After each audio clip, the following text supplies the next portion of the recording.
రోజు రోజుకి గోల్డ్ రేట్లు పెరుగుతున్నాయి. తాకట్లో ఉన్న బంగారానికి వడ్డీలు పెరుగుతున్నాయని టెన్షన్ పడుతున్నారా? కొమ్మూరి గోల్డ్ వచ్చాక ఆ టెన్షనే పోయింది. కొమ్మూరి గోల్డ్.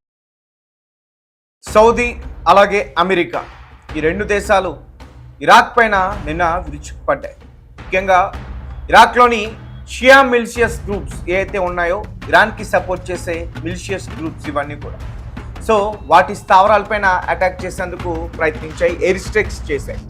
ముఖ్యంగా ఇరాక్లోని కతాయిబ్ హెజ్బుల్లా గ్రూప్, అజ్బలా అల్ తాక్ group, Harakat Hezbollah al Nujaba group, Islamic resistance in Iraq IRI, popular mobilization forces PMF. So ఈ గ్రూప్స్ అన్నీ కూడా ఇరాన్కి మద్దతునిస్తున్నాయి. ఇప్పుడు జరుగుతున్న వార్లో కూడా వీరు ఇరాన్కి సపోర్ట్ చేస్తున్నారు. ఇంతకుముందు కూడా ఇరాక్లోని అమెరికాకి సంబంధించిన ఎంబసీ ఆఫీస్ని వీరు టార్గెట్ చేసి డ్రోన్స్తో పేల్చడానికి ప్రయోగాలు చేశారు అక్కడ. అయితే వీరు రీసెంట్గా సౌదీలోని ఆయిల్ రిఫైనరీస్ని టార్గెట్ చేశారు. సో అక్కడ డ్రోన్స్తో అటాక్ చేయడానికి ప్రయత్నించారు. 100 నుంచి 150 డ్రోన్స్ని అక్కడ ప్రయోగిస్తే సౌదీ ఎయిర్ డిఫెన్స్ సిస్టమ్ వాటిని అడ్డుకుంది. మొత్తానికి వాటిని గాల్లోనే ఇంటర్సెప్ట్ చేస్తుంది. కానీ వెంటనే అప్రమత్తమై అమెరికాతో కలిసి జాయింట్ ఆపరేషన్ చేసి ఇరాక్లోని ఈ గ్రూప్స్ పైన వారు అటాక్ చేసేందుకు ప్రయత్నించారు. సో నిజానికి ఇరాన్కి చాలా ప్రాక్సీ గ్రూప్స్ ఉన్నాయి.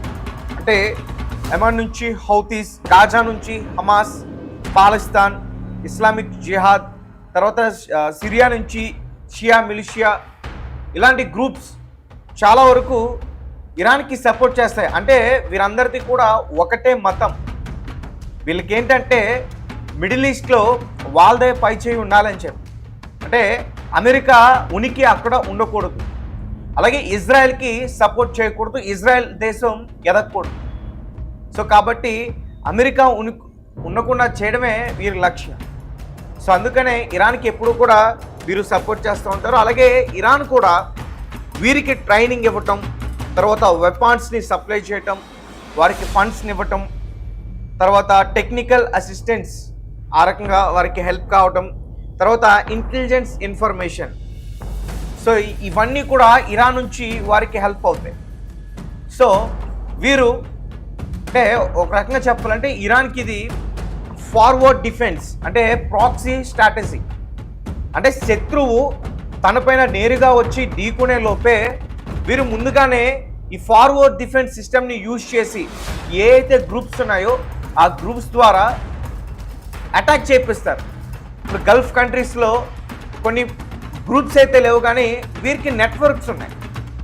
సో రీసెంట్గా గల్ఫ్ కంట్రీస్లో ఉన్న అమెరికాకి సంబంధించి ఈ మిలిటరీ బేసెస్ని వీరు నేరుగా అటాక్ చేయగలుగుతున్నారంటే ఖచ్చితంగా వీళ్ళ నెట్వర్క్ అక్కడ ఉంది.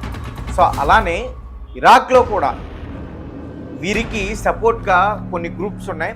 సో ఇవి అంటే చాలా డేంజర్ గ్రూప్స్ అని చెప్పొచ్చు. ఉగ్రవాదులు మనుషుల్ని ప్రాణాలు చాలా దారుణంగా తీసేస్తారు. సో రీసెంట్గా వీళ్ళు సౌదీకి సంబంధించి ఆయిల్ రిఫైనరీస్ని టార్గెట్ చేసుకున్నారు. కొన్ని వందలాది డ్రోన్స్ని అక్కడ అటాక్ చేయడానికి ప్రయత్నించారు. కానీ సౌదీ ఎయిర్ డిఫెన్స్ సిస్టమ్ వాటిని అడ్డుకునే ప్రయత్నం చేసింది. అయితే దీని గురించి సౌదీ రియాక్షన్ ఏంటనేది ఒకసారి మనం చూసే ప్రయత్నం చేద్దాం. సో దేశ రక్షణ కోసమే తాము ఈ నిర్ణయం తీసుకోవాల్సి వచ్చిందని సౌదీ అరేబియా రక్షణ శాఖ అధికార ప్రతినిధి మేజర్ జనరల్ తుర్కీ అల్ మలాకి వెల్లడించారు. ఇరాన్ భూభాగం నుంచి సౌదీ తూర్పు ప్రాంతంలో పాటు రాజధాని రియాద్లోని చమురు కేంద్రాలపైకి దూసుకొచ్చిన డ్రోన్లను గాల్లోనే నాశనం చేశామన్నారు. ఐక్యరాజ్య సమితి చార్టర్ సెక్షన్ 51 అందించిన ఆత్మరక్షణ హక్కు ఆధారంగానే అమెరికాతో కలిసి ఈ జాయింట్ ఆపరేషన్ నిర్వహించామని తెలిపారు. తమ దేశ సార్వభౌమాధికారాన్ని కాపాడుకోవడానికి ఎప్పుడైనా ఎక్కడైనా తిరుగులేని సమాధానం చెబుతానని ఆయన స్పష్టం చేశారు. అలాగే ఇరాక్లో వేరే ప్లేస్లో కూడా ఒక బ్లాస్ట్ జరిగింది. ఇరాక్ ఉత్తర ప్రాంతంలోని ఎర్బిల్ నగరం మంగళవారం తెల్లవారుజామున పేలులతో తీవ్రంగా కంపించిపోయింది. అమెరికా దౌత్య కార్యాలయాన్ని లక్ష్యంగా చేసుకుని ఇరాన్ డ్రోన్లు విరుచుకుపడ్డాయి.